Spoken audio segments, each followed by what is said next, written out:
Hello friends, welcome back to my new video. Rajasthan geography की series में आपका फिर से स्वागत है।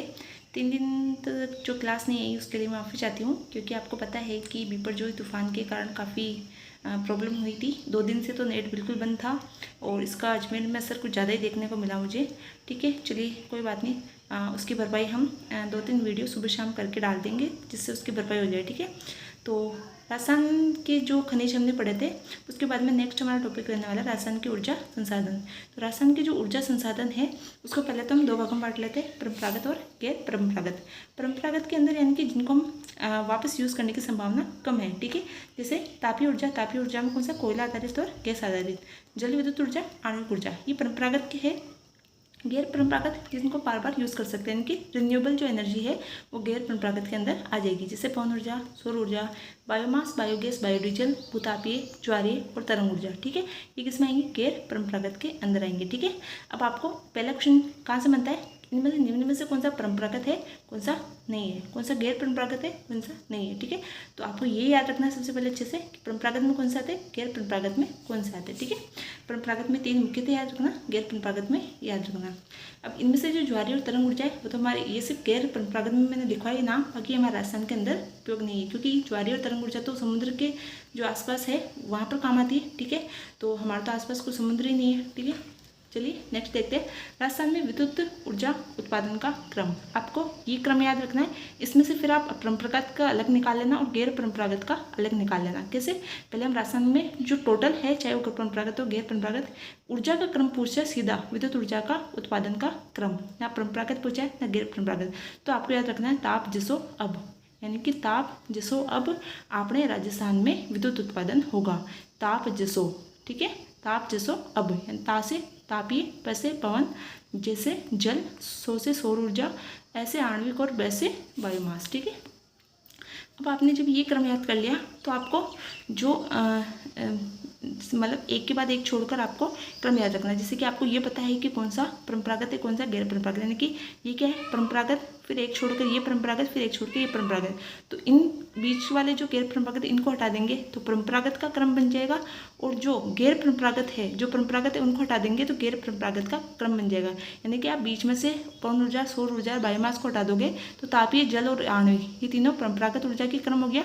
और अगर आपसे गैर परंपरागत पूछा जाए तो तापीय, जल और आणविक को हटा देना, पवन, सौर और बायोमास, इसका गैर परंपरागत का क्रम हो जाएगा। ठीक है, तो आप ये याद रखिएगा। नेक्स्ट हम देखते हैं तापीय ऊर्जा। सबसे पहले हमारा रहने वाला तापीय ऊर्जा। तापीय ऊर्जा में कौन सा, कोयला आधारित। 2 है, कोयला आधारित और गैस आधारित। सबसे पहले हम देखेंगे कोयला आधारित। कोयला आधारित जो हमारे राजस्थान में कोयला पाया जाता है, कौन सा, लिग्नाइट प्रकार का पाया जाता है। तो अगर आपसे पूछा कि निम्न में से राजस्थान में किस प्रकार की तापीय परियोजना, कोयला आधारित तापीय परियोजना है, तो किस प्रकार की, लिग्नाइट आधारित है। ठीक है, ये याद रखना है, क्योंकि कोयला किस प्रकार का पाया जाता है, लिग्नाइट प्रकार का। ठीक है, अब इसमें से भी जो कोयला आधारित परियोजना है उसको हम 3 भागों में बांटेंगे। एक तो thermal power, super thermal power, super critical thermal power project. ठीक है, तीनों आपको याद रखने हैं। कैसे इनका विभाजन कैसे हुआ है तो वो आप कैसे याद रखेंगे। तो देखिए, सबसे पहले हम देखते हैं सुपर क्रिटिकल थर्मल पावर। देखिए 3 चीज़ें आपको मैं यहाँ पे शॉर्ट में बताती हूँ। कुल उत्पादन जो होता है, कुल उत्पादन अगर 1000 मेगावाट से ऊपर है, ठीक है, और एक इकाई, ये तो टोटल है, चाहे उसमें 10 हो, 15 हो, 4 हो, 2 हो, जितनी भी इकाइयाँ हैं उन सबका मिलाकर अगर 1000 मेगावाट से ऊपर है उत्पादन, और उसमें से उन 5 या 10 या जो भी इकाई है उनमें से किसी एक भी इकाई का 500 मेगावाट से ऊपर है, ठीक है, कोई भी एक इकाई जिसका 500 या 500 मेगावाट से ऊपर की कोई एक इकाई है, टोटल उत्पादन 1000 से ऊपर है, तो वो किस में आ जाएगी, सुपर क्रिटिकल थर्मल पावर। यानी कि दोनों आपको 1000 और 500 याद रखना है। दोनों में अगर अप का निशान है इट्स मीन वो सुपर क्रिटिकल में आ रही है। ठीक है, और उसमें से अगर सेकेंड नंबर पर 1000 और 500, यानी कि 1000 में तो अप है, ठीक है, लेकिन 500 में वो डाउन चला गया, इट्स मीन वो सुपर में आ रही है। ठीक है, क्रिटिकल में नहीं आ रही। क्रिटिकल में तो दोनों अप होनी चाहिए। सुपर में क्या है, 1000 से तो ऊपर हो, लेकिन कोई एक भी इकाई उसकी 500 से ऊपर नहीं है। ठीक है, यानी कि टोटल तो मिलाकर 1000 से ऊपर हो रहा है, लेकिन कोई भी एक इकाई 500 से ऊपर नहीं है। इसका मतलब वो किस में है, सुपर के अंदर है, लेकिन 1000 से तो ऊपर है। लेकिन अगर थर्मल का पूछ ले तो उसकी टोटल उत्पादन क्षमता भी 1000 से कम होगी, और सारी जो इकाइयाँ हैं उसमें से कोई भी इकाई 500 मेगावाट से ऊपर नहीं होगी। यानी कि दोनों अगर डाउन में जा रहे हैं तो थर्मल है, अगर 1000 वाला कुल उत्पादन अप जा रहा है और एक इकाई डाउन में जा रही है तो वो सुपर है, और दोनों अप में जा रहे हैं तो सुपर क्रिटिकल है। ठीक है, आगे और मैं आपको समझा दूंगी, ये थोड़ा सा शॉर्ट में ध्यान रखना। ठीक है, अब देखते हैं super critical thermal power. Super critical thermal power में क्या है कि कुल उत्पादन क्षमता 1000 मेगावाट प्लस है, मतलब यानी कि उससे ऊपर जा रही है तो वो सुपर क्रिटिकल में आएगी। उसकी एक इकाई 500 मेगावाट से ऊपर होनी चाहिए, ये दोनों कंडीशन साथ में होनी चाहिए। ठीक है, तो किस में आएगी? सुपर क्रिटिकल में। अब आपको पूछा जाता है कि निम्न में से कौन सी सुपर है, कौन सी सुपर क्रिटिकल है और कौन सी थर्मल पावर है। तो आपको इनको अच्छे से याद रखना है कि सुपर क्रिटिकल कौन सी है, थर्मल कौन सी है और सुपर थर्मल कौन सी। ठीक है, तो पहले हम देखते हैं सुपर क्रिटिकल में पहली है सूरतगढ़। देखिए सूरतगढ़ जो है सबसे पहली सुपर भी है। देखिए पहले सुपर थी तभी तो सुपर क्रिटिकल बनी, तो सुपर पहली सुपर भी यही है और पहली सुपर क्रिटिकल भी यही है। कहाँ पर है सूरतगढ़? गंगानगर के अंदर है। और ये राजस्थान की सबसे बड़ी भी कौन सी है? सुपर क्रिटिकल की दृष्टि से सबसे बड़ी कौन सी है? सूरतगढ़। ठीक है, तो तीनों याद रखनी है। क्षमता भी इसकी सर्वाधिक है, यानी कि देखिए एक तो होता है उत्पादन होना, यानी कि कोई चीज़ है किसकी क्षमता 100 है लेकिन उसमें से किसी की क्षमता 100 है लेकिन उसमें से वो उसकी क्षमता 100 है लेकिन वो 90 ही उत्पादन कर रहा है। ठीक है, और कोई एक है जिसकी क्षमता वो 50 ही उत्पादन कर रहा है। ठीक है, और कोई एक है जिसकी क्षमता 100 है लेकिन वो 80 उत्पादन कर रहा है। क्षमता तो किसी की 1000 है लेकिन वो कम उत्पादन कर रहा है, और एक जो उत्पादन की दृष्टि से ज़्यादा उत्पादन कर रहा है। ठीक है, तो सूरतगढ़ जो है उसकी क्षमता अधिक है लेकिन उत्पादन उसका कम है। क्षमता की दृष्टि से पूछे कि राजस्थान की सबसे बड़ी कौन सी है या फिर सर्वाधिक क्षमता किसकी है, तो सूरतगढ़ की है। लेकिन वर्तमान में सर्वाधिक उत्पादन किससे हो रहा है? तो छबड़ा से हो रहा है। ठीक है, दोनों में अंतर याद रखिएगा आप। ठीक है, तो नेक्स्ट है Chhabra super critical thermal power जो है 12 के अंदर है। सर्वाधिक वर्तमान में तापीय ऊर्जा का उत्पादन इसी से होता है। ठीक है, एक है काली सिंध आपको पता है झालावाड़ के अंदर है, और झालावाड़ वाली भी झालावाड़ के अंदर ही है। एक है बांसवाड़ा सुपर क्रिटिकल, ये कहाँ है? बांसवाड़ा में। तो टोटल 5 है सुपर क्रिटिकल थर्मल पावर में। कैसे याद रखेंगे मैम इसको? तो देखिए छोटी सी ट्रिक है कि बांस की काली छबड़ी में क्रिटिकल सूरत झलकी। बांस की काली छबड़ी में क्रिटिकल सूरत झलकी। काली थी तो उसकी सूरत काली हो गई और कैसी हो गई? क्रिटिकल हो गई। ठीक है, तो कैसे याद रखेंगे? बांस से हो जाएगा बांसवाड़ा, काली से छबड़ी से छबड़ा, क्रिटिकल से हो जाएगा क्रिटिकल सुपर थर्मल पावर, सूरत से हो जाएगा सूरतगढ़ और झलकी से हो जाएगा झालावाड़। ठीक है, ये आपको पांचों इसके अंदर याद रखनी है। नेक्स्ट हम देखते हैं super thermal power. Super thermal power का है, सबसे पहले मैंने बताया कि भले टोटल 1000 से अधिक है लेकिन कोई एक इकाई उसकी 500 नहीं है। ठीक है, 500 से कम ही उसकी इकाई है। ठीक है, लेकिन टोटल उत्पादन 1000 से ऊपर है। तो किस में आएगा? सुपर थर्मल पावर में। इसमें कौन कौन से है? तो देखिए कोटा सुपर थर्मल पावर है, कवई सुपर थर्मल पावर है, दानपुर सुपर थर्मल पावर है। दानपुर का है बांसवाड़ा में, कवई 12 के अंदर, कोटा का कोटा में है। इसमें जो इंपॉर्टेंट याद रखना है कि कोटा वाला जो है वो बिटुमिनस आधारित। देखिए हमने जितने भी अभी पढ़ेंगे वो सब लिग्नाइट कोयले आधारित है। ये स्पेशल आपको इसलिए याद रखनी है क्योंकि बिटुमिनस कोयला पर आधारित है। ठीक है, नेक्स्ट है कपूड़ी जालीपा और भारदेश, ये दोनों का है बाड़मेर के अंदर है। तो इनकी एक बार ट्रिक देख लेते हैं, क्योंकि हमने सुपर क्रिटिकल की तो ट्रिक देख ली कि बांस की काली छबड़ी क्रिटिकल सूरत झलकी, बांस की काली छबड़ी में क्रिटिकल सूरत झलकी। ठीक है, सुपर की कैसे याद रखेंगे कि कपूर और रुई को दान दे सुपर देश बनेगा, कि कपूर और रुई को दान देने से क्या बनेगा? हमारा जो देश है वो सुपर बनेगा। तो कपूर से हो जाएगा कपूड़ी, रुई से हो जाएगा रुई से कौन सा हो जाएगा? कवई, रुई कवई। ठीक है, और को से हो जाएगा कोटा, दान से हो जाएगा दानपुर। कहाँ पर है? बांसवाड़ा में, याद रखिएगा। पूछ सकते सीधा दानपुर सुपर थर्मल पावर कहाँ पर है? तो बांसवाड़ा के अंदर है। ठीक है, सुपर से हो जाएगा, सुपर की हम बात करें सुपर थर्मल की, देखिए जहाँ क्रिटिकल का था सुपर क्रिटिकल वहाँ सिर्फ मैंने क्रिटिकल शब्द का यूज़ किया है। जहाँ पर सुपर है उसका सिर्फ सुपर थर्मल याद रखना, सुपर क्रिटिकल याद मत रख लेना इससे।